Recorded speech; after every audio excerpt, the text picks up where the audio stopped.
नमस्कार, the wire में आपका स्वागत है। मैं हूं आरफा खानम शेरवानी। बात उत्तराखंड की कर रहे हैं, जहां लगातार पिछले 10 दिनों से एक तरह से जो सांप्रदायिक राजनीति है और जो सांप्रदायिकता है अपने चरम पर नज़र आ रही है। पुरौला इलाका है उत्तराखंड का, उत्तरकाशी का, जहां पर दो लोग, जिनमें से एक हिंदू और एक मुस्लिम समुदाय से संबंध रखने वाला व्यक्ति था, उन दो लोगों को पुलिस ने गिरफ्तार किया क्योंकि ये आरोप लग रहा था कि 9 साल की लड़की को अगवा करने की कोशिश कर रहे थे वो लोग। लेकिन इस पूरे मामले को सांप्रदायिक रंग दे दिया गया, लव जिहाद के आरोप लगा दिए गए। उसमें से एक खासकर व्यक्ति पर जो कि मुस्लिम धर्म का, इस्लाम धर्म का मानने वाला व्यक्ति था। और उसके बाद से जिस तरीके का वहाँ घटनाक्रम पेश आया है, पूरे इलाके में एक तरह से जो मुस्लिम समुदाय है वो थर्रा गया है, डर के खौफ के साये में जी रहा है। आज ही के दिन वहाँ एक बड़ी महापंचायत होने वाली थी। वो लोग जो कह रहे हैं कि वो हिंदू धर्म के रक्षक हैं, कई तरह की जो संस्थान हैं, जो धार्मिक संस्थान हैं, वो उन्होंने इस बात के लिए आगे बढ़े थे कि वो करना चाहते हैं इस महापंचायत को। लेकिन पुलिस ने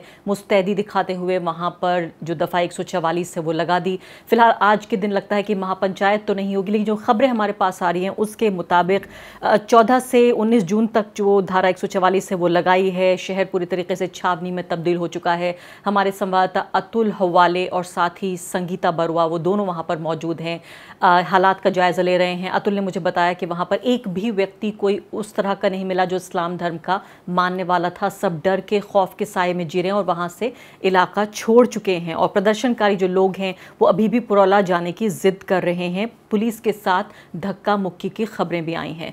इस सब के बीच जो जमीयतुल उलेमा हिंद है, मुस्लिम संगठन है, एक बड़ा मुस्लिम संगठन है, सबसे बड़े जो मुस्लिम संगठन है भारत में उनमें से एक है।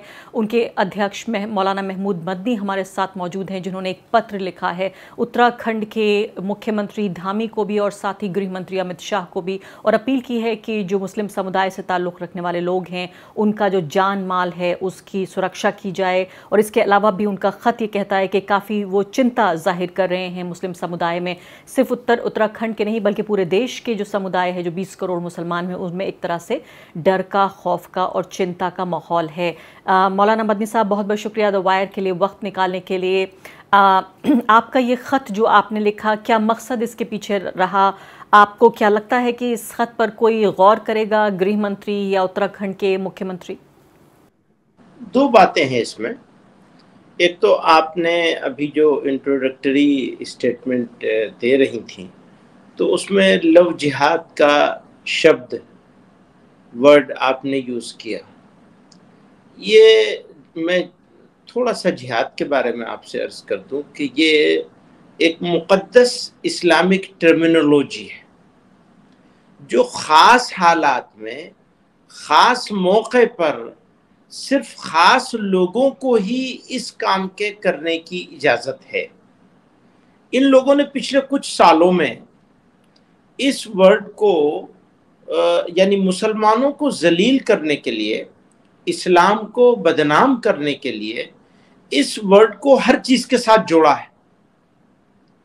अगर लड़का लड़की आपस में मोहब्बत करने या रिलेशनशिप बनाने लग जाए, वो लीगल रिलेशनशिप हो, इलीगल रिलेशनशिप हो,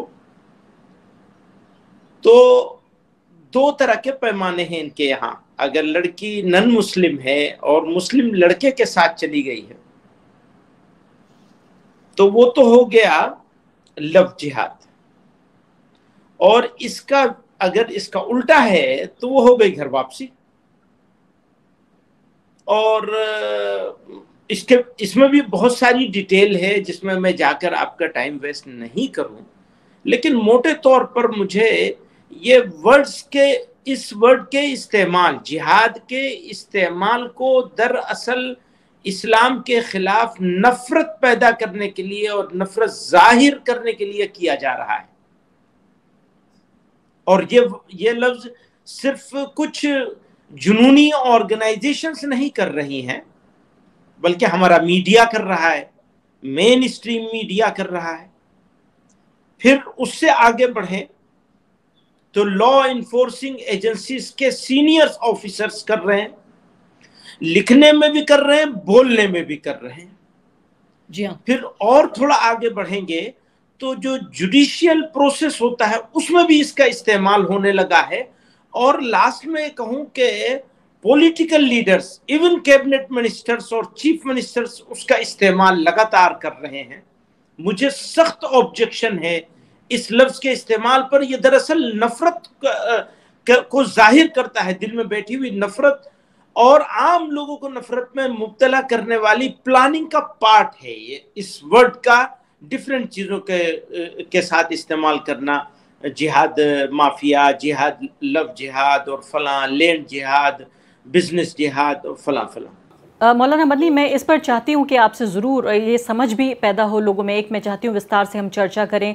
मैं इस पर भी आऊँगी कि कैसे देश में अभी 1 दर्जन ऐसे राज्य हैं जिनमें एक तरह से या दूसरी तरीके से एंटी कन्वर्जन के नाम पर या लव जिहाद के नाम पर 1 दर्जन राज्य ऐसे हैं जहां कानून बन चुका है, जहां 2 धर्मों के मानने वाले लोगों का शादी करना बहुत मुश्किल बना दिया गया है। जैसे आपने कहा कि एक धर्म से अगर पुरुष संबंध रखता है तो वो लव जिहाद हो गया, और उधर उसी धर्म से अगर महिला संबंध रखती है तो वो घर वापसी हो गई। मैं आती हूँ ज़रा सी देर में उस बात पर, उसकी जो फिलोसफिकल आस्पेक्ट है उस पर मैं ज़रूर आऊँगी, और ये धर्म की जो राजनीति हो रही है इससे क्या असर पड़ेगा। मैं थोड़ा सा आपको वापस लाना चाहती हूँ उत्तराखंड की इस घटना पर और आपके इस खत पर, जिसमें आपने ये कहा है कि इस तरह से 2 समुदायों के बीच में भय फैलाने के लिए दुश्मनी को हवा देने की बू आ रही है। इस पर मैं आना चाहती हूँ। जी, मैं उसी पे आना चाहता हूँ खुद भी।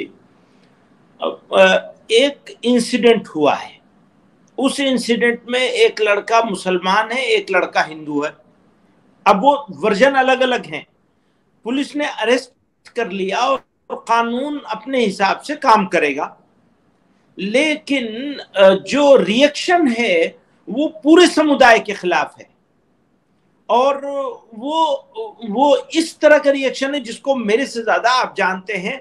अब वहां किसी के मौजूद होने का कोई मतलब नहीं है। एक तरह से सब लोगों को पलायन करने पर मजबूर कर दिया गया है कि वो देवभूमि है और वहां ये नहीं हो सकता, वहां वो नहीं हो सकता, लिहाजा नहीं, यहाँ से अब खाली कराया जाए, चले जाए यहाँ से। और लोग चले गए, भाग गए, डर के मारे चले गए। जान तो सबको प्यारी होती है। आपका एक स्पेसिफिक, आपने लास्ट करते करते एक स्पेसिफिक बात कही कि आप क्या उम्मीद करते हैं कि खत का, यानी खत लिखना की कोई जरूरत नहीं थी। बात आपकी बिल्कुल सही है कि लेटर की वैल्यू क्या है, मुसलमानी की वैल्यू नहीं है। मुसलमान की जान, माल, इज्जत, आबरू, किसी चीज की वैल्यू नहीं है। आज ऐसी पोजीशन पर खड़ा कर दिया गया है कि हमें नहीं महसूस होता कि कोई वैल्यू है। अब तो लेटर की क्या वैल्यू होगी, ऑर्गेनाइजेशन की क्या वैल्यू होगी, जब सोसाइटी में, समाज में नक्कू बनाकर एक कोने में खड़ा कर दिया गया पूरी सोसाइटी को और उसके मजहब को। वही बात, इसी बात को जो यहां से मैंने शुरू किया था, जो आपको आउट ऑफ कॉन्टेक्स्ट लग रहा है, उसी बात को साबित करने के लिए मैं आपको ये बात कहना चाहता हूं कि आपके जहन में ये ख्याल आया कि ये सवाल ही क्यों पैदा हुआ कि लेटर की वैल्यू क्या है। वो सवाल आपके पास इसलिए पैदा हुआ कि मुसलमान ही की वैल्यू नहीं है। अच्छा, एक और बात है, मुसलमान की बात छोड़ दीजिए, ह्यूमन राइट्स की वैल्यू नहीं है। 3 बड़ी बुनियादी चीजें हैं, हमारा कॉन्स्टिट्यूशन, ह्यूमन वैल्यूज या ह्यूमन राइट्स, और इंडिया की डेमोक्रेसी। ये तीनों चीजें कंप्रोमाइज्ड हो रही हैं, बहुत ही ज्यादा खराब तरीके से कंप्रोमाइज्ड हो रही हैं आज की तारीख में। हम जहां खड़े हैं और जो देख रहे हैं, तो ये सिर्फ इसलिए कि कल को कोई ये ना कहे कि भैया आपने कम से कम लिख के तो भेजा होता। आप इस लेवल की मायूसी की बात कर रहे हैं महमूद साहब कि आपने लेटर लिखने के बारे में भी नहीं सोचा। तो ये ठीक है कि हमारी एक जिम्मेदारी है, हम उस जिम्मेदारी को कम से कम पूरा करें और इन दोनों लोगों को तवज्जो दिलाएं। इतनी ही बात है कि उनको तवज्जो दिलाने की एक कोशिश है। आप कह रहे हैं कि कम से कम कल को ये बात ना हो कि कम से कम हमें बताया होता। हाँ जी हाँ। तो अब ये बताइए आप, जैसे आपने कहा कि जान और माल की हिफाजत के लिए कोई भी इंसान होगा जिसका परिवार होगा वो जाहिर है भाग खड़ा होगा। अतुल हवाले ने, जी हाँ, मैं ये कह रही थी कि मेरे संवाददाता अतुल हवाले ने कहा कि उस पूरे इलाके में, जो परौला इलाका है, वहाँ एक भी मुस्लिम समुदाय के व्यक्ति से उनकी मुलाकात नहीं हुई। इसका मतलब कि डर और खौफ उनके सीनों में बैठ चुका है और लोग वहाँ पर, अगर मान लेते हैं कि टेम्परेरीली ही सही लेकिन वहाँ से जा चुके हैं। ऐसे में मौलाना बदनी, ये बताइए, आपके जिस तरह से हम देख रहे हैं जो उत्तराखंड के मुख्यमंत्री हैं, उन्होंने ऑन रिकॉर्ड ये कहा है कि 300 मज़ार ढाए जा चुके हैं, 1000 जो मज़ार हैं उनको चिन्हित किया गया है। उन्होंने कहा है कि कोई भी इलीगल काम नहीं होने दिया जाएगा मज़ारों के नाम पर। आप सोचिए 300 मज़ारों को ढा दिया और अभी तक नेशनल मीडिया में इसकी चर्चा भी नहीं हो रही है। इसी राज्य में जहाँ के मुख्यमंत्री इतनी सांप्रदायिक नीतियों को राज्य के स्तर पर अपना रहे हैं, ऐसे में वहाँ लगभग 14% मुसलमान रहते हैं। उनसे आप क्या कहना चाहते हैं इस वक्त जो वो खौफ के साये में जी रहे हैं, जहाँ अभी तो दफ़ा 144 लगी है, उसके बाद जब पुलिस चली जाएगी वहाँ से, जब ये पूरा मामला ख़त्म हो जाएगा, तब भी तो उनकी मामूली ज़िंदगी, जो मामूल पर आएगी ज़िंदगी, वो तो रहेगी। जी हाँ, ये देखिए, ये प्रॉब्लम सिर्फ उत्तराखंड की नहीं है, यही आसाम की प्रॉब्लम है, यही महाराष्ट्र की प्रॉब्लम है। वो जब बात करते हैं तो बहुत अच्छी बात होती है कि मेन स्ट्रीम में मुसलमान को आना चाहिए, मौजूद रहना चाहिए, तो उसको तो बिजनेस भी नहीं करने दे रहे, और जहां से भी मौका मिले उसे उजाड़ दो, तो घेटोइजेशन भी ऑटोमेटिकली होगा, और घेटोइजेशन होगा तो ये सिर्फ मुसलमान के लिए नहीं, मुल्क के लिए खराब बात है। दरअसल देखने में लग रहा है मुसलमान के साथ हो रहा है।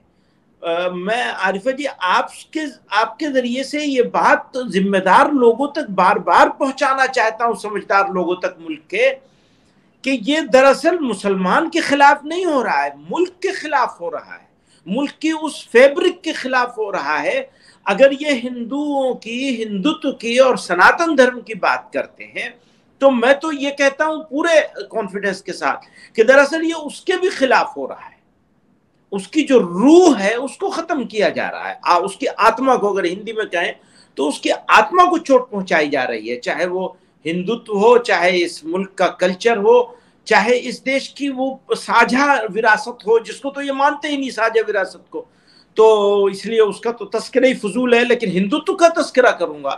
आप जिस हिंदुत्व की बात करते हैं, जिस सनातन धर्म की बात करते हैं, जिस धार्मिक रिलीजियस बुक्स, हाँ, तो मैं कह रहा था कि जितने उनके रिलीजियस टेक्स्ट हैं, टेक्स्ट बुक्स हैं, अगर हम उनके हिसाब से देखें तो ये दरअसल उन बुक्स के, उस हिंदुत्व के, उस सारी चीजों के खिलाफ हो रहा है।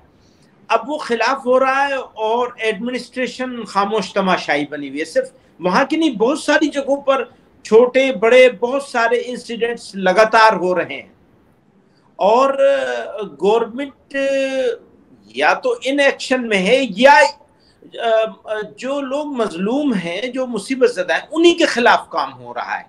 ऐसे बहुत सारे सबूत हैं। दिल्ली का जो वायलेंस हुआ था उसमें अभी कोर्ट ने कहा है, वो 2-3-4 दिन पहले जजमेंट आया है जिसमें उन लोगों को एक्विटल हुआ है, और ये कहा है कि कितना पुलिस की कितना बिल्कुल आंख बंद करके बेईमानी का वर्जन था कि इन्होंने अपना घर खुद जलाया, अपनी दुकान खुद जलाई, और उन्हीं को मुजरिम बना के पेश कर दिया था। तो मेरा ये कहना है कि ये दरअसल धर्म के नाम पर पॉलिटिक्स हो रही है। अब वो पॉलिटिक्स 2024 में हमें ऐसा लगता है कि शायद और बढ़ेगी। मैं आती हूँ उस पर मौलाना बदनी। इससे पहले कि मैं आपसे इस बात पर चर्चा करूँ कि किस तरीके से नए नए फ्रंट खोले जा रहे हैं, कभी जो मस्जिदें हैं उन पर क्लेम किया जा रहा है कि ये मंदिर थे, एक के बाद एक ऐतिहासिक जो मस्जिदें हैं उनको चिन्हित किया जा रहा है। इधर मज़ार की पॉलिटिक्स हो रही है उत्तराखंड में। बाकी हम देख रहे हैं कि जो यूनिफॉर्म सिविल कोड है उसमें बाकायदा जो डेमोक्रेटिक इंस्टीट्यूशंस हैं जिनका काम है कि कानून के राज को स्थापित करना, आपने ख़ुद भी इसका जिक्र किया कि उनको फील्ड किया जा रहा है। लॉ कमीशन का मैं जिक्र करूँगी, उस पर थोड़ी देर पे आती हूँ। लेकिन चूँकि आपने लव जिहाद को जिस तरह से इस्तेमाल किया जा रहा है जो चुनावी राजनीति है उसके मद्देनज़र, आपने तो ये जिक्र किया कि सरकारें इस्तेमाल कर रही हैं, लॉ इन्फोर्समेंट एजेंसीज़, जुडिशरी। मैं कहती हूँ जो पॉपुलर सिनेमा है अब उसका भी एक हिस्सा बन गया है, और इसमें जो केरला स्टोरी के नाम से जो फिल्म आई है बाकायदा वो स्थापित कर रही है एक ऐसे झूठ को जिसके बारे में ख़ुद किसी भी सरकारी एजेंसी ने कभी अदालत में या संसद में या विधानसभा में कोई आंकड़े पेश नहीं किए कि ये बताया जाए कि इस तरीके से कोई संगठित अपराध हो रहा है जहां एक धर्म की मानने वाली लड़कियों को फंसाया जा रहा है और उन्हें इस्लाम में कन्वर्ट करने की कोशिश हो रही है? कोई सरकारी आंकड़ा नहीं है, लेकिन कानून बन चुके हैं 1 दर्जन राज्यों में और पॉपुलर सिनेमा में एंटर हो चुका है, सुपरहिट ब्लॉकबस्टर फिल्में बन रही हैं।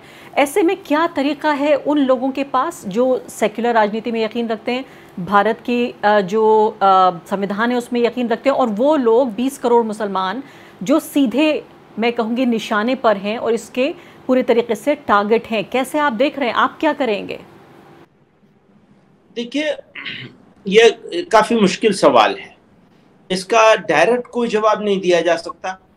2 रीजन है। एक ये कि उन्होंने अपनी जो बेस वोटर है उसमें कुछ परसेंट वोटरों को इनकॉर्पोरेट करने के लिए, शामिल करने के लिए प्लानिंग करके कुछ एक्शंस तय किए हैं और उस एक्शंस का उनको रिजल्ट भी मिल रहा है। उत्तर प्रदेश में मिल रहा है, फला जगह मिल रहा है, फला जगह मिल रहा है। कर्नाटका की मिसाल आपने दी थी, नाम लिया था, तो मैं कर्नाटका में उनका वोट शेयर तो कुछ कम नहीं हुआ है। तो वो रियलिटी भी देखनी पड़ेगी ना कि मार्केट में वो पूरी तरह मौजूद हैं। अगर लोगों ने उनको रिजेक्ट कर दिया होता तो बात दूसरी थी, फिर वो उनको रिकंसिडर करना पड़ता अपनी पॉलिसी को। लोगों ने रिजेक्ट नहीं किया है। ये हुआ कि कांग्रेस का ने वोट, उनका जेडीएस के वोट कांग्रेस की तरफ शिफ्ट हो गए, तो वो नंबर बढ़ गए और वो बहुत माइनर डिफरेंस से नंबर बढ़े हैं, ये भी देखिएगा आप उसे। हालात तो बहुत अच्छे नहीं है और सीधे सीधे कुछ कहा नहीं जा सकता। एक बात मैं कहना चाहता हूं अपने हिंदू भाइयों से, एक लोगों तक इस बात को किस तरह ज्यादा लोगों तक पहुंचाया जाएगा कि ये 15% 16% लोगों के से 80 और 85% 86% लोगों को डरा रहे हैं, तो ये डर की राजनीति हो रही है। तो डरा करके उन्हें अपने साथ ले लो, मेन इश्यूज पर, मुद्दों पर बात ना हो और मुसलमानों को कॉर्नर कर दिया जाए। अच्छा, पॉलिटिकल पार्टीज ने, सारी पॉलिटिकल पार्टीज ने ऑलमोस्ट कॉर्नर किया हुआ है इश्यूज के ऊपर। जिस तरह बात करनी चाहिए वो उस तरह बात लोग नहीं कर रहे, और मीडिया तो हो ही गया है, चला गया है, या उसे जबरदस्ती ले लिया, वो जो भी कहें आप।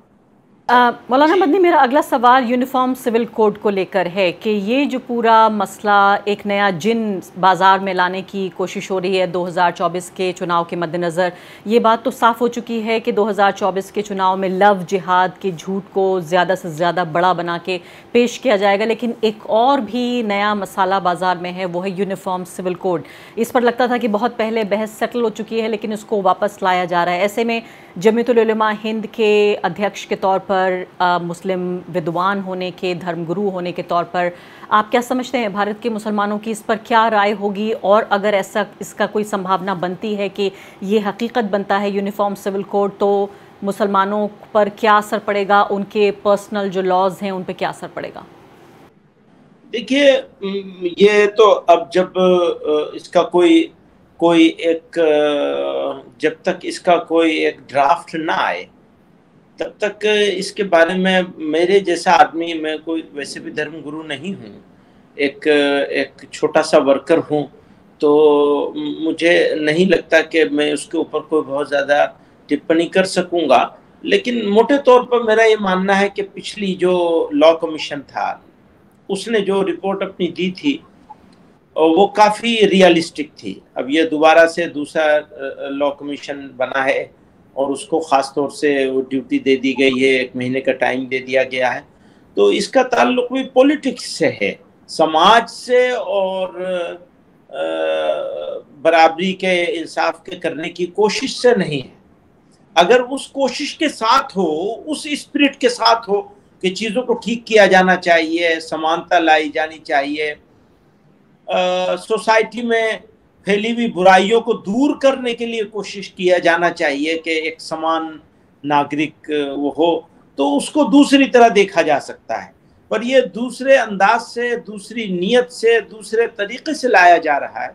अब मैं इसके ऊपर क्या टिप्पणी करूंगा, क्या तबसरा करूंगा? नहीं, आप इसका विरोध करेंगे अगर इस तरह से कोई चीज़ आती है जहां जो मुस्लिम पर्सनल लॉज हैं अगर उनको डिसॉल्व किया जाता है? जी नहीं चाहता, विरोध करने को कोई जी नहीं चाहता, लेकिन क्योंकि पॉलिटिकल मकसद से और एक गलत तरीके से चीज़ों को ऐसा महसूस हो रहा है, हालांकि विरोध करेंगे या सपोर्ट करेंगे या फैसला ड्राफ्ट आने के बाद होगा, और एक ऑर्गेनाइजेशन के तौर पर हमें ऑर्गेनाइजेशन में भी बहस करनी पड़ेगी, तब फैसला करेंगे कि इसका विरोध किया जाना चाहिए या खामोश रहें या सपोर्ट करें।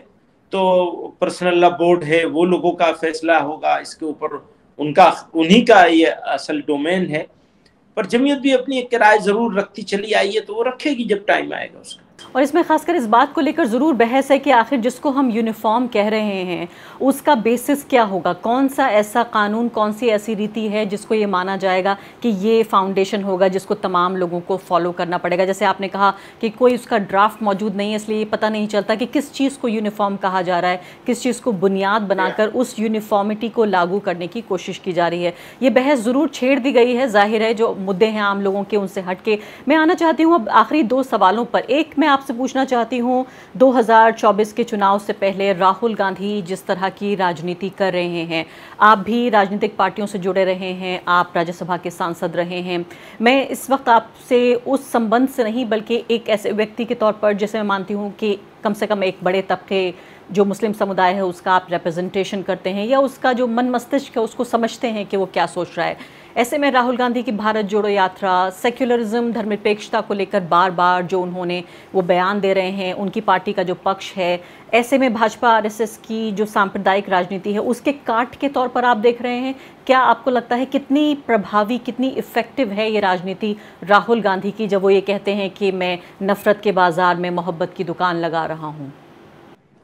देखिए, उसको अप्रिशिएट ही किया जा सकता है, उस एफर्ट को, उस एफर्ट का रिजल्ट क्या निकलेगा ये मुझे नहीं मालूम, लेकिन उसको हर हाल में अप्रिशिएट किया जाना चाहिए कि कोई आदमी, एक आदमी तो है जो खड़े होकर कह रहा है कि मैं नफरत के खिलाफ हूँ, मैं जोड़ने की बात कर रहा हूँ, लोगों को साथ लाने की कोशिश कर रहा हूँ। तो हमें तो ऐसा लगता है कि रिजल्ट कुछ भी निकले, इसको हर हाल में अप्रिशिएट किया जाना चाहिए और इसको सपोर्ट किया जाना चाहिए। सब लोगों को सपोर्ट करना चाहिए, चाहे पॉलिटिकल एफिलिएशन हो या ना हो किसी का। जैसे मेरा नहीं है कोई पॉलिटिकल एफिलिएशन उनके साथ, लेकिन मैं, आपने सवाल पूछा है तो मैं ये कहना चाहता हूँ बिल्कुल 2 टूक लफ्जों में कि ऐसी हर एफर्ट को कहीं से भी हो, किसी बड़े आदमी की तरफ से हो, किसी छोटे आदमी की तरफ से हो, हर हाल में सपोर्ट किया जाना चाहिए, और वो तो बहरहाल बड़े आदमी हैं।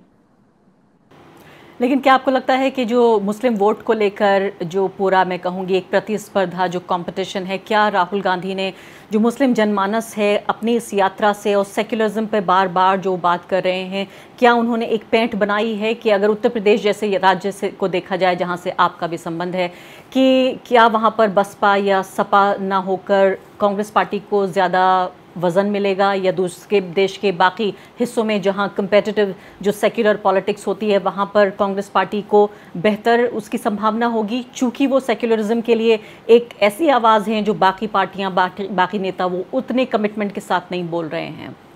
देखिए, यहाँ 2 बातें कहना चाहता हूँ। एक तो मैं ये पॉलिटिक्स के ऊपर बहुत ज़्यादा बात नहीं करना चाहता आज की तारीख में, लेकिन फिर भी आपने सवाल किया है तो मैं बोल देता हूँ इतनी बात। नंबर 1 बात यह है कि जो मैंने जितना सुना है राहुल गांधी से और जितना समझा है, तो मुझे नहीं लगता कि उनके नज़र में यूपी है और वो यूपी के लिहाज से और यूपी के मुसलमानों के लिहाज से कर रहे हैं। और आज की तारीख में मुसलमान के लिहाज से नहीं बल्कि मुल्क के लिहाज से काम करना चाहिए, किसी को भी करें। वो खुद भी यही बात बार बार, गालिबन मैंने जितना सुना है, जितना समझा है दूर से, वो यही है। जहां तक बात यूपी की बात आप करें और समाजवादी पार्टी का भी तस्करा आप करें, तो मुझे ऐसा लगता है कि मुस्लिम वर्कर्स जितना समाजवादी के पास है इतना किसी दूसरी पॉलिटिकल पार्टी के पास नहीं है। लोकल लेवल का भी जो लीडर है, बिल्कुल पंचायत लेवल पर और वार्ड लेवल पर, वो जितना समाजवादी के ने बनाया है अपना, उतना किसी पार्टी ने नहीं बनाया है। अब अगर किसी वजह से किसी को देना भी चाहे लोग, तो जिन लोगों के साथ जमीन पे लोगों का मामला है, जो लोगों के साथ खड़े होते हैं, लोगों के काम आते हैं, वो समाजवादी पार्टी से जुड़े हुए लोग हैं, लीडर्स हैं, वर्कर्स हैं। तो समाजवादी का ये बड़ा एडवांटेज है यूपी में। तो मुकाबला अगर आप करेंगे दोनों को सामने रख करके कि मुसलमान इधर चला जाए या उधर चला जाए, ये काफी मुश्किल होगा, ऐसा मुझे लगता है देखने से दूर से। जी, आखिरी सवाल अब आपसे मौलाना मदनी की 2024 का चुनाव बहुत दूर नहीं है, अब तो 1 साल से भी कम का वक्त बाकी है। ऐसा लगता है कि बिल्कुल दरवाजे पर ही चुनाव खड़ा है और एक तरह से कैंपेन भी शुरू हो गया है। आप किस तरह की तस्वीर उभरते हुए देख रहे हैं? अगर मान लेते हैं कि बीजेपी दोबारा सत्ता में आ जाती है, नरेंद्र मोदी तीसरी बार प्रधानमंत्री बन जाते हैं, भारत के मुसलमानों का भविष्य आप किस तरह से देख रहे हैं? मुझे देखिए, मैं मायूस नहीं हूँ और ना मैं मुसलमानों को मायूस करना चाहता हूं और ना ही देश में देश की चिंता करने वाले जो अदर्स हैं, नन मुस्लिम हमारे भाई हैं, उनको भी मैं मायूस नहीं करना चाहता हूं और मायूस नहीं देखना चाहता हूं। कोई तीसरी मर्तबा नहीं, चौथी और पांचवी मर्तबा भी आ जाए तो तकलीफें तो रहेंगी, ये ठीक है, तकलीफ शायद बढ़ भी जाए कुछ, लेकिन बिल्कुल मायूस होने वाली चीज नहीं है। हम लोग इस मुल्क में रहते चले आए हैं और ऊंच नीच आएगी। तो बिजनेस करने वाले लोग कहते हैं मंदे का साल चल रहा है, मंदी का साल चल रहा है, यानी एक टाइम हर बिजनेस करने वाले को कुछ टाइम ऐसा गुजरता है जो तकलीफ का होता है। तो कम्युनिटी के लिए भी यही है, समाज और पॉलिटिक्स के लिए भी यही है कि ये पॉलिटिकल एक दबाव का जमाना है, लेकिन आदमियों की और इस तरह की चीजों की उम्र ज्यादा नहीं होती है, तो बदलाव तो आएगा, जरूर आएगा। बहुत बहुत शुक्रिया मौलाना महमूद बंदी इस बातचीत के लिए, और ख़ासकर इस बातचीत के आखिर में उम्मीद भी देने के लिए कि जो देश है वो शायद इस तरह की राजनीति से, जो समाज हैं वो बड़े होते हैं, और उम्मीद आप ये कर रहे हैं कि इस सबसे उबर कर उस पार भी मुलाकात होगी जहां बेहतर दुनिया का एक सपना देख पाएंगे भारत के लोग और दुनिया के लोग। शुक्रिया आपका इस बातचीत के लिए। शुक्रिया, थैंक यू। द वायर के और वीडियोस देखने के लिए सब्सक्राइब करें और बेल आइकन पर क्लिक करें। स्वतंत्र पत्रकारिता की आर्थिक मदद करने के लिए डिस्क्रिप्शन में दिए गए लिंक पर जाएं और अपनी राशि चुनें।